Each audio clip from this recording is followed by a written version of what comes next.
चाहे बात करें स्टेट पुलिस की या फिर सेंट्रल आर्म पुलिस फोर्सेस या फिर पैरामिलिट्री फोर्सेस की, तो पहले पायदान पर सबसे पहले रहते हैं हमारे कांस्टेबल। कांस्टेबल की सैलरी क्या होती है, क्या अलाउंसेस मिलते हैं, बात करेंगे सब चीज़ों की इस वीडियो में। कितना कमाता है तू? कितना कमा लेते हो?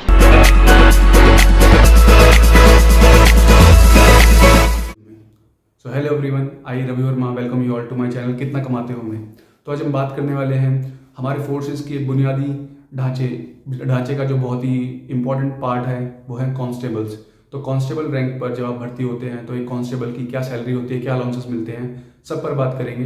बट अगर आपने वीडियो को अभी तक आपने चैनल को सब्सक्राइब नहीं किया तो please subscribe the channel, because इस तरीके के और भी इंटरेस्टिंग वीडियोस, अलग अलग सरकारी पोस्ट, रैंक, मिनिस्ट्रीज में क्या क्या सैलरीज मिलती है, सब पर मैं वीडियो लाता हूँ। तो उसको देखने के लिए आप चैनल को प्लीज़ सब्सक्राइब कीजिए। तो आज की वीडियो चलिए शुरू करते हैं। तो चलिए आज की वीडियो में हम जानते हैं कि किसी भी सेंट्रल आर्म पुलिस फोर्स यानी कि ITBP, SSB, CISF, BSF, CRPF, इसके अंदर अगर कोई कांस्टेबल भर्ती होता है तो उसकी सैलरी क्या होगी। ठीक है, तो इसी तरीके की और अमेजिंग कंटेंट जानने के लिए आप मेरे चैनल को सब्सक्राइब कीजिए, जहाँ पे मैंने ऑलरेडी बहुत ही इंटरेस्टिंग वीडियोस बना रखी हैं सैलरीज़ के ऊपर, कि एक ऑफिसर जो गेजेटेड ऑफिसर होता है उसकी क्या सैलरी है, असिस्टेंट कमांडेंट की क्या सैलरी है, एनफोर्समेंट ऑफिसर की क्या सैलरी है, और भी बहुत सारी इंटरेस्टिंग सैलरीज़ के ऊपर मैंने वीडियो बना रखी है, चेक कर लेना डेफिनेटली उनको, और फिर चैनल को सब्सक्राइब कर लेना। तो सबसे पहले देखते हैं हम बेसिक पे। किसी भी सैलरी का बेसिक पार्ट जो होता है वो होता है बेसिक पे। तो एक कांस्टेबल की बेसिक पे होती है 21,700 रुपये। ठीक है, इसके ऊपर डीए आएगा। तो डीए जैसे कि हम देख लेते हैं, डीए है 9,114 रुपये। तो उस टाइम पर जो है डीए 42% था जब का ये है, अब 50% हो गया। तो उसकी वजह से सैलरी कितनी बढ़ जाएगी और कौन कौन से अलाउंसेस जुड़ जाएंगे वो सब मैं बताता हूँ। ट्रांसपोर्ट अलाउंस हम देखें तो ये है 1,800 रुपये। ठीक है, और ट्रांसपोर्ट अलाउंस के ऊपर भी टीपीटी डीए लगता है। तो उस टाइम पे 42% था तो 756 रुपये बना, पर अब 50% हो गया तो वो भी बढ़ जाएगा।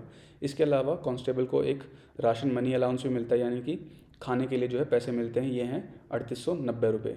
ठीक है, इसके अलावा बाल कटवाने के भी अलाउंस मिलता है जो है 90 रुपये। इस तरीके से अगर हम टोटल सैलरी को करेंगे, अगर हम सैलरी का टोटल देखेंगे तो ये हो जाएगा 37,350 रुपये। यहाँ पे दिख रहा होगा आपको 37,350 रुपये, पर कुछ कटौतियाँ भी देख लेते हैं हम। तो सबसे पहली कटौती क्या है, नई पेंशन प्रणाली के तहत आपका पेंशन अमाउंट कटेगा। तो ये कितना होता है, आपके बेसिक पे का 10% प्लस में डीए, तो ये बनेगा 3,082 रुपये। ठीक है, इसके अलावा आपका ये बेनिफिट के लिए 30 रुपये और होते हैं। ठीक है, इसके अलावा कुछ फंड्स होते हैं फोर्सेस के अंदर, तो ये जिस भी फोर्स में होंगे उसका एक फ़ंड होगा, ये ITBP की सैलरी है ये। तो उसमें ये जो है वेलफेयर फंड 650 रुपये है, बटालियन फंड 25 रुपये, इस तरीके से कट के आपका डिडक्शन जो है नेट कटने के बाद आपकी सैलरी जो है कितनी हो जाएगी, 33,518 रुपये। ये एक कांस्टेबल की सैलरी है, स्टार्टिंग सैलरी है। अब मैं बता देता हूँ कि आपको कौन कौन सी चीज़ें और बढ़ जाएंगी, सैलरी कितनी बढ़ जाएगी जब अभी करंट में डीए 50% हो गया उसकी वजह से। ठीक है, तो हम बढ़ते हैं आगे। तो देखिए बेसिक पे 21,700 ही रहेगा। डीए डीए जैसे मैंने बताया 50% हो गया है, तो डीए आपका 50% अगर हम देखें 21,700 का तो वो हो जाएगा 10,850 रुपये।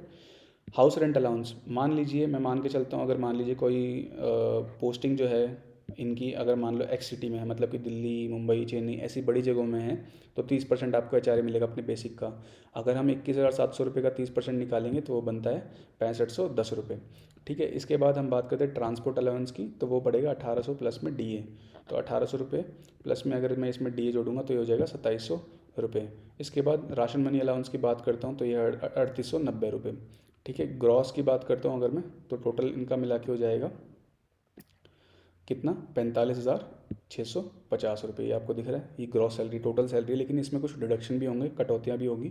सबसे पहला नए पेंशन के तहत 3,255 रुपये कटेंगे आपके, 10% प्लस में डीए, तो डीए 50% है, तो इसका अगर हम 10% प्लस 50% देखेंगे तो 3,255 रुपये हो जाएगा। टैक्स, इसमें कोई टैक्स नहीं आएगा क्योंकि टैक्स ब्रैकेट से कम में आ रही, 6 लाख से कम बनेगी सैलरी, तो इसमें टैक्स जीरो होगा। तो आपकी नेट सैलरी जो है वो 42,395 रुपये होगी। लेकिन अगर मान लीजिए आप CRPF में है या ऐसी कोई टफ लोकेशन में है, ITBP में है, तो वहाँ पर आपको एक अलाउंस मिलता है जिसे बोलते हैं रिस्क एंड हार्डशिप अलाउंस। तो वो मैक्सिमम जो है करीब 17,200 रुपये के आसपास जाता है ये। ठीक है, तो 17,000 मान के चलते हैं हम, तो अगर 17,000 आप और ऐड करेंगे तो आपकी सैलरी करीब करीब हो जाएगी 57,000 रुपये, क्योंकि फिर आपको ये 30% नहीं मिलेगा, कम मिलेगा, 10% मिलेगा। ठीक है, इस वजह से जो है सैलरी यहाँ पे थोड़ा सा कम हो जाएगी। इसलिए सब चीज़ों को जब दोबारा जोड़ेंगे हम तो फिर सैलरी करीब करीब 57,000 रुपये बनेगी।